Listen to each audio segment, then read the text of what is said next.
Okay, okay. Hey, my reasonable doubters. I'm waiting on YouTube to kind of kick in. If you hear my stomach growling, don't even don't even worry about it. My stomach just wants to do what it wants to do. Okay. So, first of all, let's do quick greetings. Hey, Glow, first in the building. Hey, Mama Bees. I see Miss Lady One with the Virgo lips. Sexy RN says she gonna catch the replay because she tired. I get you, Sexy RN. No problem. Okay, so we are actually starting off in part two of this Cash App lawsuit. Um, so if you have not seen part one, I will make sure to have it linked in the description box so it's easy to find. And let's go ahead and get started. So we were continuing on with the first data breach that they talked about, and we're just going to keep going on into the egregious acts that Cash App did not address in a timely manner, and then did not look like they were trying to mitigate in an effective way either. So it says, following the first data breach, a number of potential class members indicated in their submissions that they experienced technical difficulties with their Cash App account. These difficulties include locked or closed accounts with remaining balances, as well as unauthorized requests from their accounts, to their contacts, including family members, for funds. One potential class member reported that they made a deposit into their Cash App account that never appeared in their balance and was never refunded. Another potential class member indicated that after their funds were taken, the fraudulent charges were deleted from their account, but that the money was never refunded to them.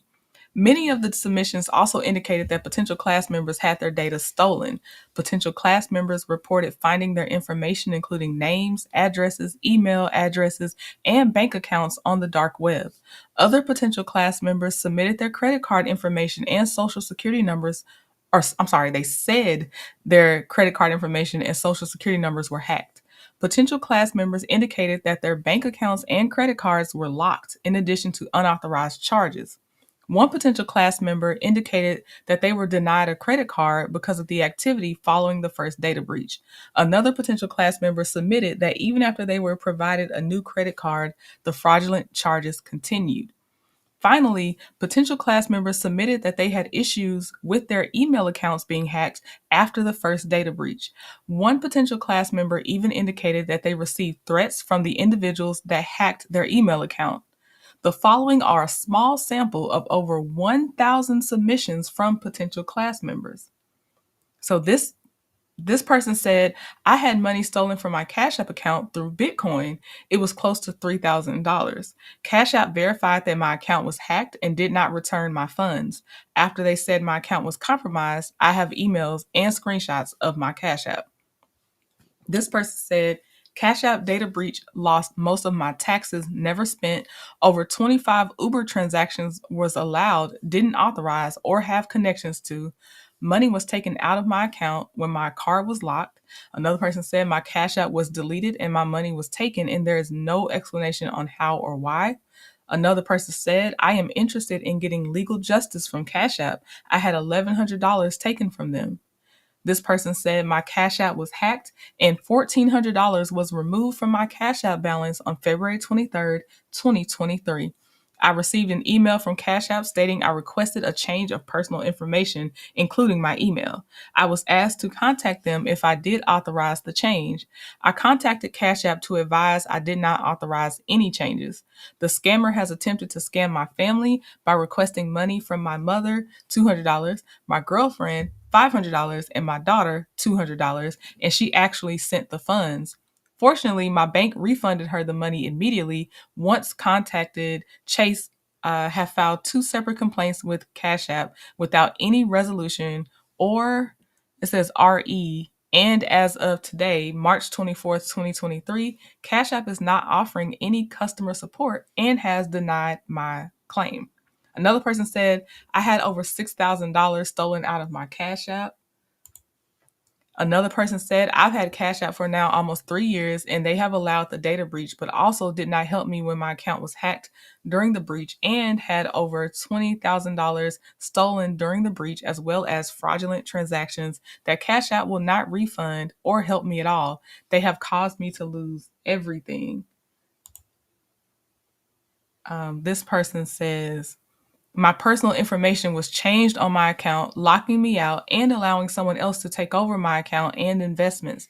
Track the funds to Direct Wealth, which is Cash App's brokerage. There I found all the transactions. When I tried to have my other brokerage transfer all assets, Direct Wealth gave them the runaround. When they finally did allow my assets to be transferred, it was only 10% of what actually had of maybe what I actually had in their brokerage account and money market account. Cash App allowed the remainder of my taxes to be taken by an unauthorized person, then says I authorized it, had almost 1,000 and was left with only $17, disputed, but was denied multiple times. Yeah, I see why they're getting sued. Another person said have gotten money charged on my Cash App card or fraudulent attempts, had $450 disappear twice. This person said Cash App has completely wiped out my military account, stealing everything from me. I've lost my home. They cut the lights off. I'm behind on all of my bills. These people have completely destroyed my life. I am a U.S. military veteran. I served my country for men and women and their families to be safe, and this is how I'm treated. This person said, as a user of Cash App, I have experienced issues with their trading system that have resulted in significant financial losses. This person said, breached my data, over $3,650 stolen. This person said, I have disputed charges and filed unauthorized charges on several occasions, and never once does Cash App take responsibility for their platform and refund my money. This person said $1,500 lost to Cash App, scammed from my account. This person said my Cash App that I've had since 2018, 2019 has been stolen from me. It's the only account I get my child support on, and I have done everything to get Cash App to get it back from me. My information was compromised and some hackers were able to drain my account using my debit card number. It's plain as day that the activity is fraudulent in nature by the number of attempts to withdraw and the varying amounts. I did my due diligence as a consumer and filed disputes on each transaction. Per Regulation E, the financial institution has 10 days to provide provisional credit. This was never completed. Lo and behold, my account was terminated by Cash App for violation of terms. My disputes were closed with no resolution. This one said, money was stolen from me. I need some kind of help, and Cash App is giving me the runaround. I want to take this to court. They said any fraudulent things that happened in my account, they never side with me. They always end up basically just disputing it and never giving me my money back. Lost a ton of funds with Cash App. I've been contacting them for years, still no answer. My account was accessed and drained, contacted Cash App within minutes, and they would not do anything to recover my money. So it says defendants have failed to implement reasonable security measures. Defendants require that customers trust them with highly confidential PII or personally identifiable information prior to customers being able to use defendants' services. Defendants acquire, maintain, and store huge amounts of its customers' PII, including their financial information and other personal data. By obtaining, collecting, using, and gaining a benefit from plaintiffs and the class's PII, defendants assumed legal and equitable duties and knew or should have known they were responsible for protecting plaintiffs and the class's PII from unauthorized access. Def- Defendants were legally obligated by industry standards, common law, consumer protection statutes, and its own statements to plaintiffs and the class to keep PII confidential and to protect it from unauthorized access and use.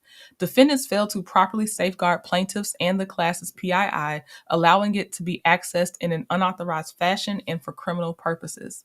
Plaintiffs and the class provided defendants with their PII with the reasonable expectation and understanding that defendants and any of its affiliates would comply with its obligations to keep such information secure, confidential, private, and safe from unauthorized access.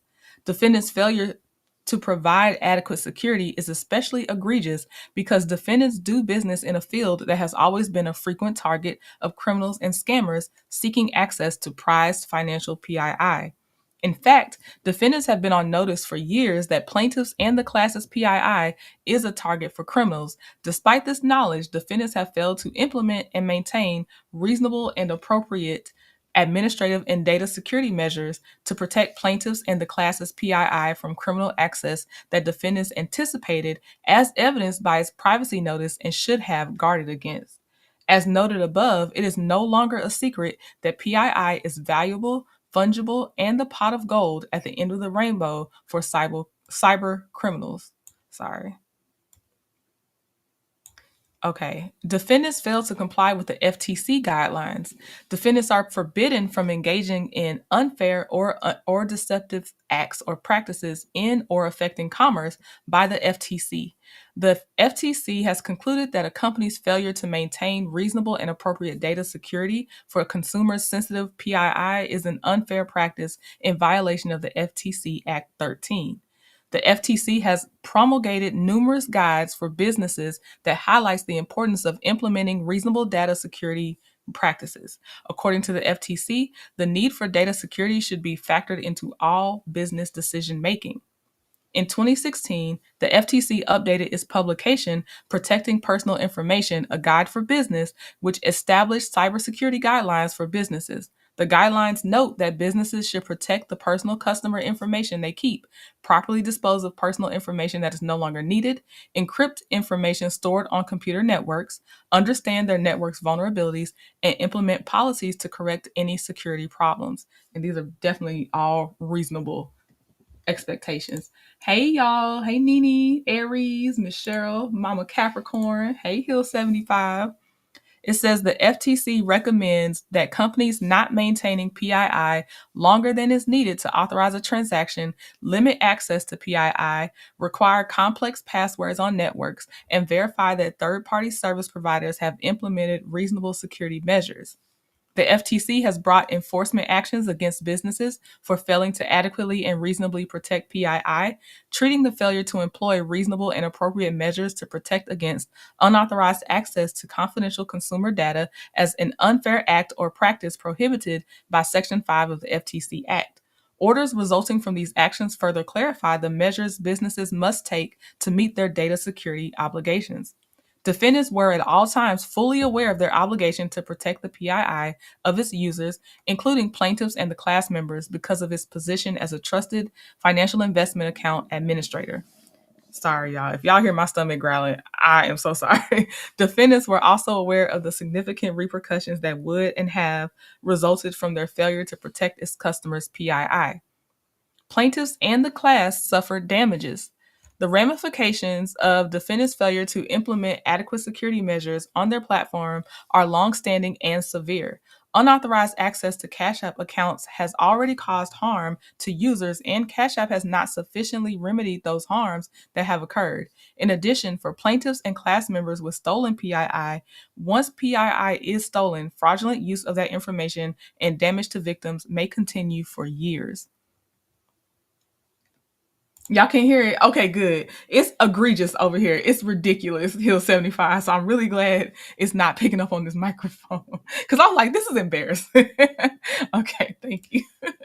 Accounts belonging to plaintiffs and class members are private, sensitive in nature, and were left inadequately protected by defendants who did not obtain plaintiffs' or class members' consent to disclose PII or permit account access to any other person as required by applicable law and industry standards. Defendants required plaintiffs and class members to provide their PII, including full names and social security numbers. Implied in these exchanges was a promise by defendants to ensure that the accounts belonging to Cash App users and the information available in those accounts was kept safe. Plaintiffs and class members therefore did not receive the benefit of the bargain with the defendants because providing their PII to defendants was in exchange for defendants' implied agreement to secure it and keep their accounts safe. The data breaches and unauthorized account access were a direct and proximate result of defendants' failure to A, properly safeguard and protect plaintiffs and class members' PII and accounts from unauthorized access, use, and disclosure as required by various state and federal regulations, industry practices, and common law.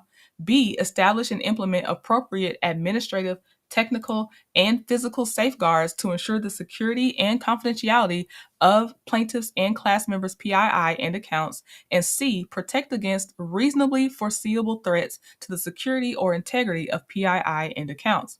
Had defendants disclosed that its app had been subject to prior successful hacks, including hacks that resulted in unauthorized transactions, plaintiffs and the class would not have used defendants' app. Thus, their funds and PII would never have been provided to defendants. Defendants' failure to provide this information is a material omission on which the plaintiffs relied on to their detriment. Defendants had the resources necessary to prevent the data breaches and unauthorized account access, but neglected to implement adequate data security measures despite its obligations to protect consumer or customers' PII and accounts, and despite its privacy notice. Had defendants remedied the deficiencies in its data security training and protocols and adopted security measures recommended by experts in the field, they would have prevented the intrusions leading to the theft of PII and the unauthorized access to and transactions within accounts.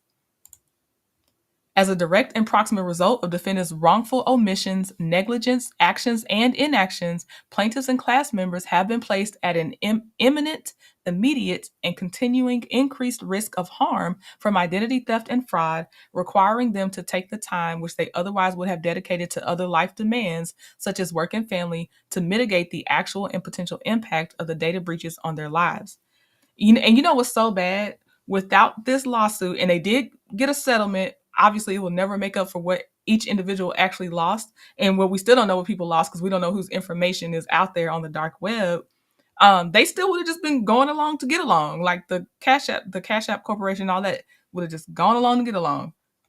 Um, DG said, I joined late, but I like how this complaint is written. Hits every element of the offenses and describes what defendant did or failed to do. Yes, DG, that's always good. When they get a sign off, that's good. It says the U.S. Department of Justice's Bureau of Justice Statistics found that among victims who had personal information used for fraudulent purposes, 29% spent a month or more resolving problems, and that resolving the problems caused by identity theft could take more than a year for some victims.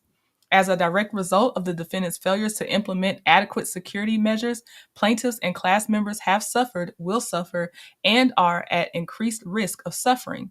A, the compromise, publication, theft, and or unauthorized use of their PII. B, unauthorized account transactions. C, out-of-pocket costs associated with the prevention, detection, recovery, and remediation from identity theft or fraud. D, lost opportunity costs and lost wages associated with efforts expended and the loss of productivity from addressing and attempting to mitigate the actual and future consequences of the data breaches, and unauthorized access, including but not limited to efforts spent researching how to prevent, detect, contest, and recover from identity theft and fraud. E, the continued risk to their PII and accounts, which remain in the possession of defendants and are subject to further breaches, so long as defendants fail to undertake appropriate measures to protect the PII in its possession and Cash App accounts. And F, current and future costs in terms of time, effort, and money that will be expended to prevent, detect, contest, remediate, and repair the impact of the data breaches and unauthorized access for the remainder of the lives of plaintiffs and class members. In addition to a remedy for the economic harm, plaintiffs and class members maintain an undeniable interest in ensuring that their PII and accounts are secure, remain secure, and are not subject to further unauthorized access, misappropriation, and theft. Defendants do not appear to be taking any measures to assist plaintiffs and class members. When plaintiffs and class members have complained, defendants' processes for resolving complaints have been inadequate and many complaints have not been resolved.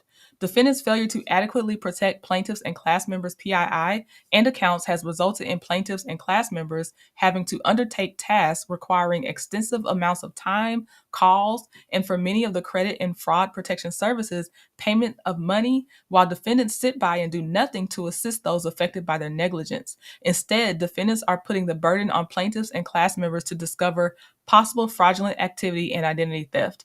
And it's so bad that on both ends, the consumer had to take all of the action.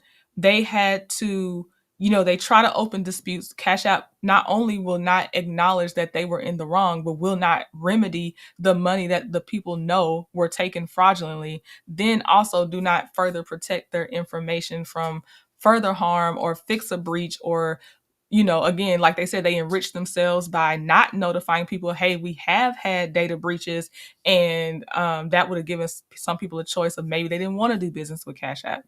While some harm has begun already, the worst may be yet to come. There may be a time lag between when harm occurs versus when it is discovered. I totally agree with that. And between when PII is acquired and when it is used, I really agree with that too, because some people could sit on it.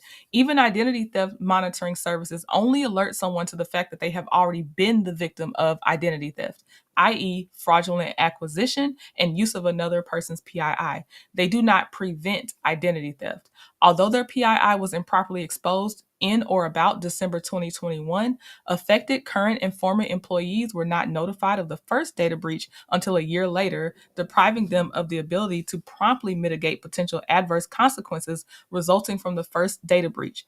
As a result of defendants' delay in detecting and notifying customers of the first data breach, the risk of fraud for plaintiffs and class members has been driven even higher. Similarly, defendants' decision to notify users of the second data breach months after it began has heightened class members' vulnerability to fraud.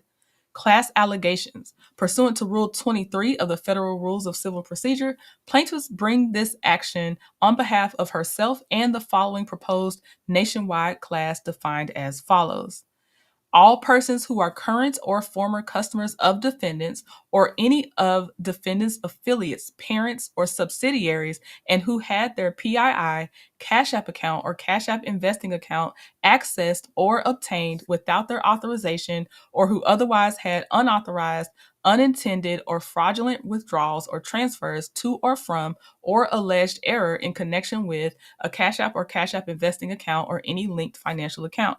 In addition, plaintiffs bring this action on behalf of the following proposed subclasses defined as follows: a Texas subclass. So I'll just say all persons residing in the state of Texas who are current or former customers of defendants. Illinois subclass, same. And then it says both the proposed nationwide class and the proposed subclasses will be collectively referred to as the class, except where it is necessary to differentiate them. Excluded from the proposed class are any officer or director of defendants, any officer or director of any affiliate, parent, or subsidiary of defendants, anyone employed by counsel in this action, and any judge to whom this case is assigned, his or her spouse, and members of the judge's staff. So you are not protected if you are an officer or director of any of their affiliates or basically related to the case. No, you cannot. You can't win both ways. um, Cash App has noticed, in my opinion, from other companies that previously has data breaches. Right, they had a blueprint to go off of. I've gotten emails from AT&T, Wells Fargo, Capital One of breaches before and the steps they took to remedy the exposure. Right, they could have just done a template. They didn't. It's not like it's new. Some cover credit monitoring for a period of time, depending on the extent of the breach. That's what my bank did. It offered me a year after the breach had been discovered to, a free service like that. Yep. Some of them do, which I think they all should if they have that. I do. Okay, it says numerosity. Members of the proposed class likely number in the tens of thousands and are thus too numerous to practically join in a single action. Membership in the class is readily ascertainable from defendants' own records.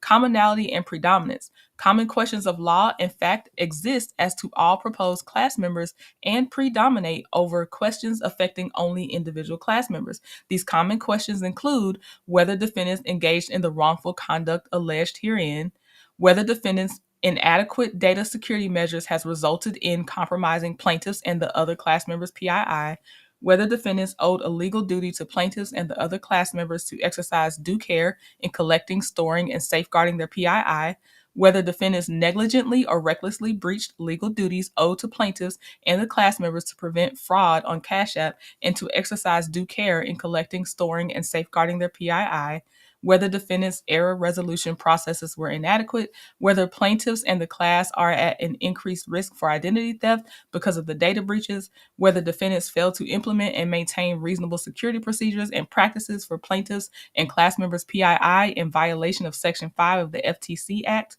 whether defendants' actions violate the California Consumer Legal Remedies Act, whether defendants have engaged in fraud or concealed the platform's inadequate security, whether plaintiffs and the other class members have suffered damages as a result of unauthorized access to their accounts and deficiencies in Cash App's error resolution processes, whether plaintiffs and other class members are entitled to actual, statutory, or other forms of damages and other monetary relief, and whether plaintiffs and the other class members are entitled to equitable relief, including but not limited to injunctive relief and restitution. Defendants engaged in a common course of conduct giving rise to the legal rights sought to be enforced by plaintiffs individually and on behalf of the other class members. Similar or identical statutory and common law violations, business practices, and injuries are involved. Individual questions, if any, pale by comparison in both quantity and quality to the numerous questions that dominate this action. So don't try to bury them in stupid, frivolous questions, is what they were saying. It's addressed in this main meat and potatoes. Like, don't try to veer off and go on a tangent, is what I'm hearing from that. Focus on the main thing. That's exactly what I'm getting. Hey, Janetta. Let's see. Explanation of how a case gets certified for a class action. There are elements that have to be included in the complaint. Love and Marriage Huntsville does not fit the legal definition, FYI. Oh, for class action, Love and Marriage Huntsville would not. Okay, for a class action, I hear that. Okay, yeah, I could. I hear you on that one. I think if there's gonna be something, it's gonna have to be by individual, maybe a couple of co-plaintiffs or something like that. But I hear you, DG. Let's see here. Typicality. Plaintiffs' claims are typical of the claims of the members of the class. All class members were subject to defendants' negligent security practices and had their PII accessed by and or disclosed to unauthorized third parties. Defendants' misconduct impacted all class members in the same manner. Adequacy of representation. Plaintiffs are adequate representatives of the class because her interests do not conflict with the interests of the other class members they seek to represent. They have retained counsel competent and experienced in complex class action litigation, and plaintiffs will prosecute this action vigorously. The interests of the class will be fairly and adequately protected by plaintiffs and their counsel. Superiority. A class action is superior to any other available means for the fair and efficient adjudication of this controversy, and no unusual difficulties are likely to be encountered in the management of this matter as a class action. The damages, harm, or other financial detriment suffered individually by plaintiffs and the other class members are relatively small compared to the burden and expense that would be required to litigate their claims on an individual basis against defendants, making it impracticable for class members to individually seek redress for defendants' wrongful conduct. Even if class members could afford individual litigation, the court system could not. Individualized litigation would create a potential for inconsistent or contradictory judgments and increase the delay and expense to all parties in the court system. By contrast, the class action device presents far fewer management difficulties and provides the benefits of single adjudication, economies of scale, and comprehensive supervision by a single court. Agreed, agreed, and agreed. Okay, let me see here. Hey, Miss Cutie Pie. All right, so we have causes of action. Count one is negligence. And I am only going to go with maybe the first paragraph of each of these counts. I don't remember how many counts there are, but since throughout the whole thing we kind of went over the details of it, I'll just kind of give like the first paragraph just to kind of go over what they're going over. So count one is negligence, and it says defendants owed a duty to plaintiffs and the class to exercise reasonable care in obtaining, securing, safeguarding, storing, and protecting plaintiffs and class members' financial accounts and PII from being compromised, lost, stolen, and accessed by unauthorized persons, and in responding to complaints of unauthorized access and other account errors. This duty includes, among other things, designing, maintaining, and testing its data security systems to ensure that plaintiffs' and class members' accounts and PII in defendants' possession were adequately secured and protected. They also owed a duty of care, I'm trying to summarize, to provide security consistent with industry standards. They owed a duty of care because these were foreseeable and probable victims of any inadequate data security practices. Plaintiffs entrusted their financial accounts and PII with the understanding the defendants would safeguard them. The defendant's willful failure to abide by the duties was wrongful, reckless, and grossly negligent as a business practice. Their own conduct also created a foreseeable risk of harm to the plaintiffs and class members. Defendants knew or should have known of the risk inherent in maintaining financial accounts for consumers and collecting and storing PII and the importance of adequate security. The defendants breached their duties to plaintiffs by failing to provide fair, reasonable, or adequate computer systems and securities to safeguard their accounts and PII. They would have been reasonably certain of consequences of defendant's breach of his duties, or plaintiff's injuries and damages are a reasonably certain consequence of the defendant's breach of their duties. Oh my gosh, me and my stomach. Because defendants knew that a breach of its systems would damage thousands of current and former customers, they had a duty to adequately protect their data systems and PII. Plaintiffs and class members reasonably believed that defendants would take adequate precautions. Through the defendants' acts and omissions, defendants unlawfully breached their duty to use reasonable care to adequately protect and secure PII. In engaging in the negligent acts and omissions, defendants failed to meet the data security standards of the Section 5 of the FTC Act. Their failure to meet the standard established under the FTC Act is evident of negligence as a direct and proximate cause of defendants' actions and inactions, including but not limited to its failure to properly encrypt its systems and otherwise implement and maintain reasonable security and error resolution procedures and practices. Plaintiffs and class members have suffered and or will suffer concrete injury and damages. And they describe their losses before, but I'll just do some that I kind of didn't see. Like, for instance, anxiety, emotional distress, loss of privacy, of course, costs associated, future costs in terms of time, effort, and money. Lastly, defendants had a special relationship with plaintiffs and class members by virtue of the plaintiffs and class members being current or former customers of defendants. The following factors support the existence of special relationship between plaintiffs and class members. The harm caused was foreseeable. Defendant services were intended to affect plaintiffs and the class. They developed the app specifically intended for those who sought the ease and access of investing and transferring funds electronically. There's a strong degree of certainty as to the injury sustained by plaintiffs and class members. And they're talking about their suffering again, which they described earlier. And that was listed earlier. Again, it was a direct result of the defendant's lack of action. Defendant's conduct warrants moral blame because defendants promised and failed to secure plaintiffs and class members' PII. Holding defendants accountable will require defendants and other companies to provide reasonable, adequate, and industry standard security measures in the future, and will ensure data security is taken seriously by other companies. Count 2, they violated California's Consumer Legal Remedies Act. And I'm going to keep going down with this one. Again, they had knowledge of their failures. They just chose not to take action, take late action, inadequate action. Count 3 is fraud by omission. They concealed or knowingly failed to disclose a material fact. They had exclusive knowledge of the inadequacy of its security measures and contemporaneous knowledge that their security system did not meet FTC guidelines, but actively concealed these facts from plaintiffs and the class. Defendants were also aware that many of their users were experiencing hacking incidents on its platform. They had a duty to disclose those inadequacies. Plaintiffs relied on defendants' Count 4, deceit by concealment. And that's California Civil Code 1709 and 1710. They knew their data security measures were grossly inadequate. They didn't comply with FTC guidelines. They didn't make the disclosure. And again, had people had a choice and known how bad their security was, people would have chosen not to even use them. And then, of course, again, they had a lot of their losses because of that. Count 5, negligent misrepresentation, California Civil Code 1709 and 1710 too. Hold on. Let's see. Negligent misrepresentation is defined as the assertion as a fact of that which is not true by one who has no reasonable ground for believing it to be true. Defendants negligently asserted the security of users' PII to their customers.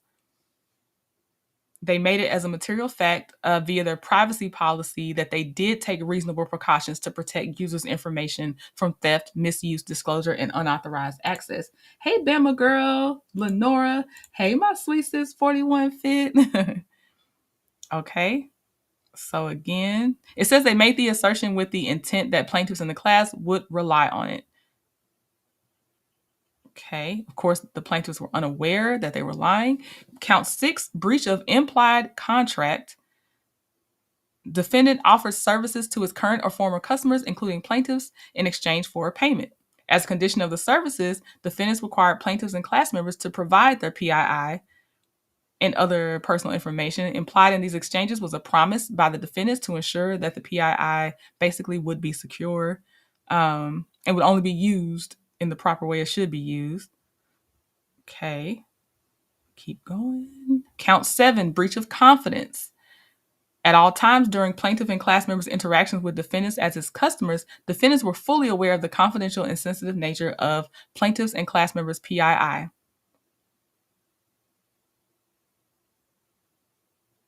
And it says, additionally, an individual cannot obtain certain PII without significant paperwork and evidence of actual misuse. Hold on, I'm going to read this whole part. It says, plaintiffs and class members' PII can be changed only with great difficulty and time spent, which still enables a threat actor to exploit that information during the interim. Okay, stomach, let's get it together. Yeah, I thought so. They have a lot of counts. Count 8, invasion of privacy.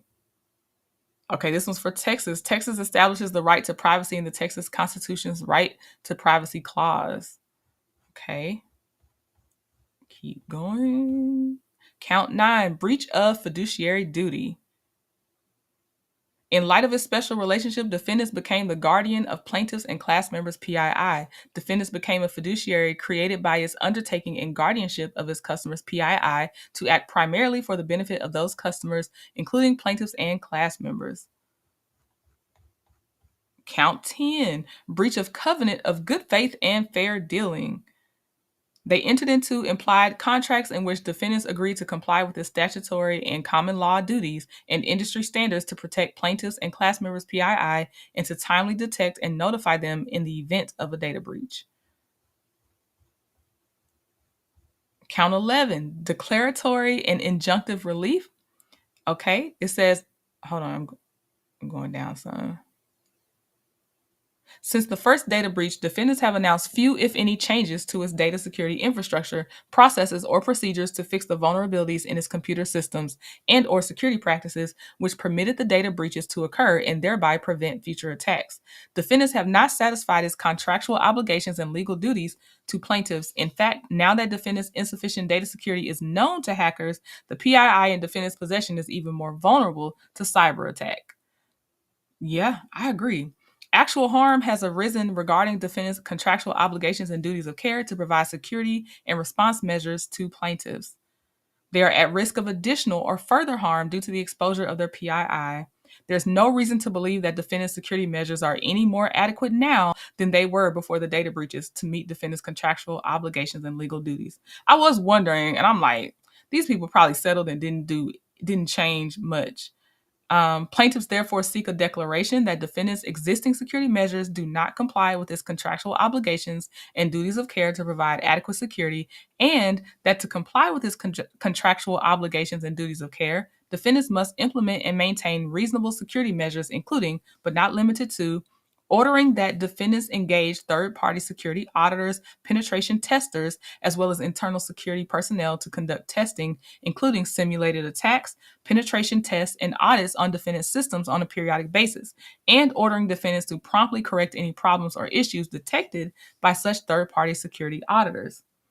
Ordering that defendants engage third-party security auditors and internal personnel to run automated security monitoring. Ordering that defendants audit, test, and train its security personnel regarding any new or modified procedures. ordering that defendants segment data by, among other things, creating firewalls and access controls so that if one area of defendant systems is compromised, hackers cannot gain access to other portions of the systems. Ordering that they do not transmit PII via unencrypted email. That should be the basic at this point. Ordering that defendants do not store PII in email accounts. Yep. Ordering that defendants purge, delete, and destroy in a secure manner customer data not necessary for its provisions of services. Ordering that they conduct regular computer system scanning and security checks, comply with statutory and regulatory error resolution procedures, routinely and continually conduct internal training and education to inform internal security personnel how to identify and contain a breach when it occurs and what to do in response to a breach, to meaningfully educate its current, former, and prospective customers about the threats they face because of the loss of their PII to third parties, as well as the steps they must take to protect themselves. Count 12, violation under Texas's Deceptive Trade Practices Consumer Protection Act. Going down. Count 13, violation of California's unfair competition law. By representing and advertising that they will maintain adequate data and privacy and security practices and procedures to safeguard plaintiffs' personal and financial information from unauthorized disclosure. Representing and advertising that they would and did comply with the requirement of relevant federal and state laws relating to privacy and security of plaintiff's information, and omitting, suppressing, and concealing the material fact of the inadequacy of the privacy and security protections for the private information. All of these that they failed to do, I'm going to say, did not give consumers a proper knowledge so that they could then maybe choose a competitor. That's what I'm going to go with. Defendants' practices were also contrary to legislatively declared and public policies that seek to protect consumer data and ensure that entities that solicit or are entrusted with personal data utilize appropriate security measures. It all goes back to utilizing appropriate security measures, and that's notifying, preventing, proper training, all those things. Going down. Count 14, golly, Cash App, violation of the California Customer Records Act. Keep going down. Count 15, violation of the Illinois Consumer Fraud Act. Y'all, just ridiculous. Count 16, violation of the Illinois Uniform Deceptive Trade Practices Act.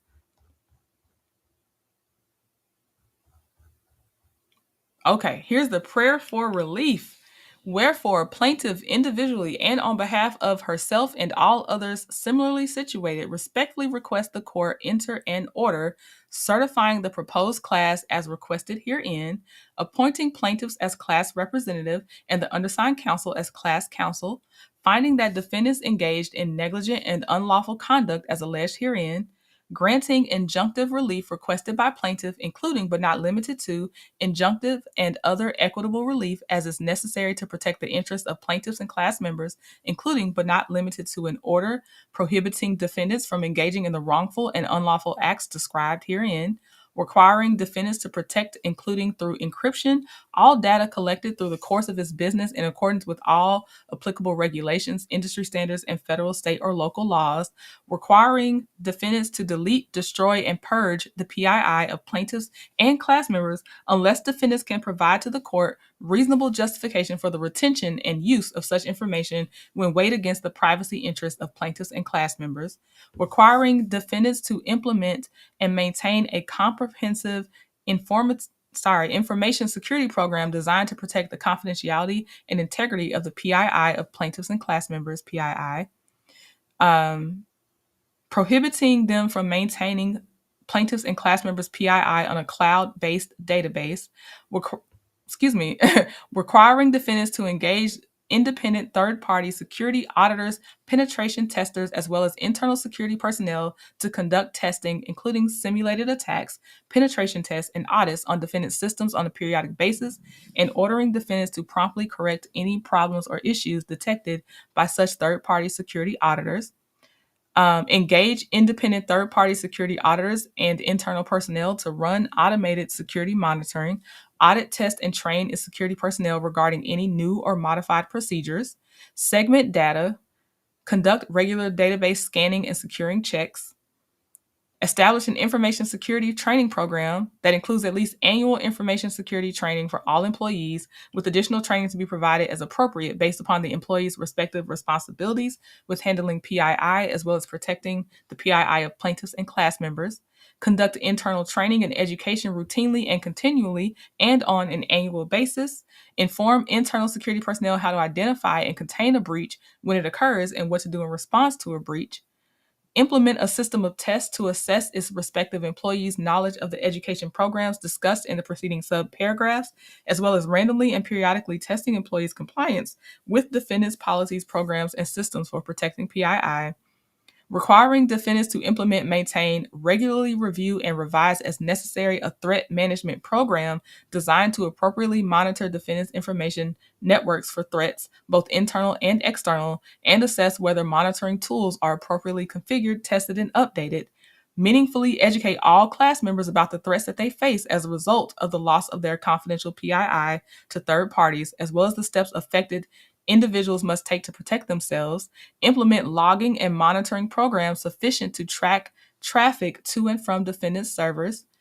For a period of 10 years, appoint a qualified and independent third-party assessor to conduct a SOC2 Type 2 attestation on an annual basis to evaluate defendants' compliance with the terms of the court's final judgment, to provide such report to the court and to the counsel for the class, and to report any deficiencies with compliance of the court's final judgment. Design, maintain, and test its computer systems to ensure that PII in its possession is adequately secured and protected. Detect and disclose any future data breaches in a timely and accurate manner. Implement multi-factor authentication requirements if not already implemented. Require employees to change their passwords on a timely and regular basis, consistent with best practices, and require defendants to provide lifetime credit monitoring and identity theft repair services to class members. Award plaintiffs and class members damages. Award plaintiffs and class members pre-judgment and post-judgment interest on all amounts awarded. Award plaintiffs and class members reasonable attorney's fees, costs, and expenses, and grant such other relief as the court deems just and proper. And that was dated February 9th, 2024. And give me one moment because I'll tell you how much the settlement amount was for, because the settlement, of course, it was reached. That's how I even got on my radar. So hold on. Let me see.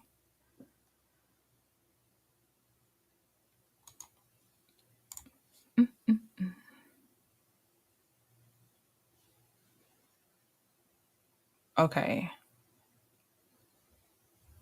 I just want to see the details of the settlement. I don't really need all this other stuff.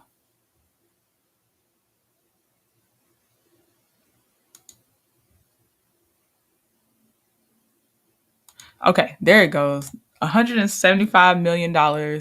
Looks like $175 million. And they had to fix their failures on fraud.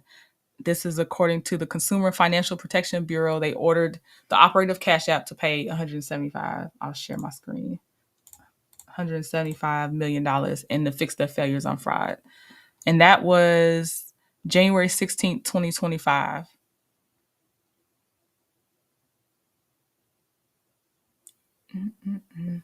Okay. I hear you, Bravo. Hey, Bravo. He said, I don't have any money apps, period. I hear you. I'll tell you one thing that I still do, though. One thing I insisted on was I was not going to pay stuff that had a contract attached to it, or that I may have to end up in court later if you don't do the end of your agreement. I don't use Cash App for those. I definitely use my card because I need to be able to dispute my charges if something crazy happens. Also, just a couple of, I know it's only so much I can do. I need Cash App to do their part, but I have a PIN enabled, two-factor authentication enabled. I turned off being able to receive money requests through Cash App because they look way too similar to someone sending a Cash App. So I turned that off. I tried to do as much as I could. But yeah, I totally understand not even having one, period. Okay. So that is it for Cash App. Y'all, please be on the lookout for a notification. I have a lawsuit. If you already here on Legal at Some Point, come back to Legal at Some Point side.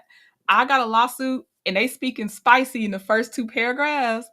I'll go ahead and tell y'all what it is, but come back at 7:15 p.m. Eastern Standard Time. I'm going over that Viacom lawsuit that's suing Zeus Network for Nick Cannon's Wilding Out looking like Bad versus Wild. So come on back tonight. I may start a little bit earlier, but I haven't put it public yet.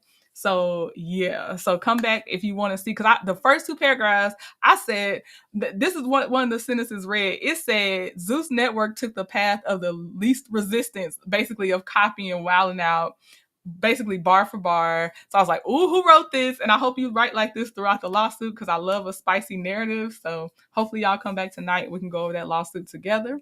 But I will see y'all then. Thank you for hanging out with me as always. Talk to y'all later. Bye.